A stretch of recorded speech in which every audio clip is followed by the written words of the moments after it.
ঠিক কতটা টাকা উঠতে পারে? নির্বাচন কমিশন এবার একটা রেকর্ড করে ফেললো। এখনো তো ভোট শুরু হতে দেরি আছে, এখনো পর্যন্ত নির্বাচন কমিশন সারা দেশ থেকে 4,500 কোটিরও বেশি টাকা বাজেয়াপ্ত করেছে। টাকা উড়ছিল, টাকা ওড়ানো হচ্ছিল, সেই টাকা বাজেয়াপ্ত করেছে নির্বাচন কমিশন। কোথা থেকে, কোন রাজ্য থেকে, মোট কত টাকা এখনো পর্যন্ত কমিশন বাজেয়াপ্ত করলো? মৈত্রী প্রতিনিধি আমার সঙ্গে রয়েছেন, বলতে পারবেন মৈত্রী?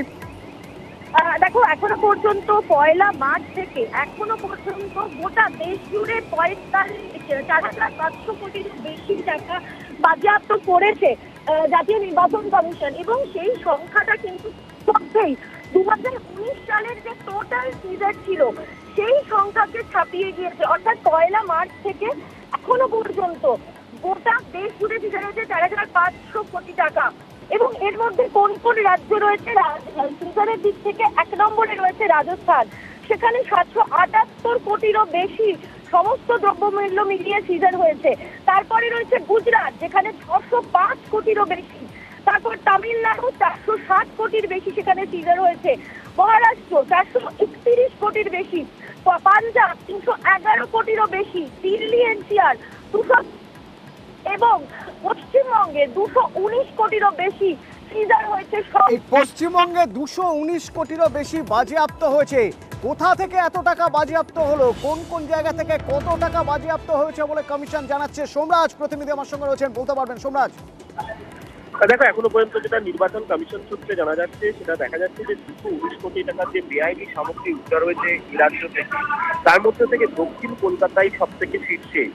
দক্ষিণ থেকে প্রায় 24 কোটি টাকার বেআইনি সামগ্রী উদ্ধার হয়েছে।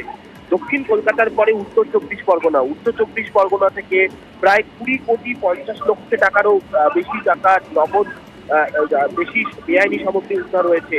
হাওড়া জেলা থেকে প্রায় 19.5 কোটি টাকার বেআইনি সামগ্রী উদ্ধার করা গেছে। হুগলি জেলা থেকে প্রায় 18 কোটি টাকার বেআইনি সামগ্রী উদ্ধার হয়েছে। পশ্চিম মেদিনীপুর জেলা থেকে প্রায় 11,75,00,000 টাকার বেআইনি সামগ্রী উদ্ধার করা হয়েছে। মুর্শিদাবাদ জেলা 10,20,00,000 টাকার বেআইনি সামগ্রী উদ্ধার করা হয়েছে। নদিয়া জেলা 9,50,00,000 টাকার বেআইনি সামগ্রী উদ্ধার করা হয়েছে। বাঁকুড়া জেলা 9,60,00,000 টাকার বেআইনি সামগ্রী উদ্ধার করা হয়েছে। আলিপুরদুয়ার জেলা, যে জেলায় ভোট আগামী 19 এপ্রিল, অর্থাৎ আর কয়েকদিন বাদে, সেই জেলা থেকে 7.5 কোটি টাকারও বেশি টাকার বেআইনি সামগ্রী উদ্ধার করেছে নির্বাচন কমিশন। অর্থাৎ তোমাকে যে পরিসংখ্যান বললাম রাজ্যের দিকে, এরা যে মিরিটে সব থেকে বেশি এগিয়ে দক্ষিণ কলকাতা, তারপরে 24 পরগনা, হাওড়া, হুগলি, অন্তত তেমনটাই পরিসংখ্যান নির্বাচন কমিশন সূত্রে উঠে আসছে। ধন্যবাদ। অভিষেক বন্দ্যোপাধ্যায়ের চপারে, হেলিকপ্টারে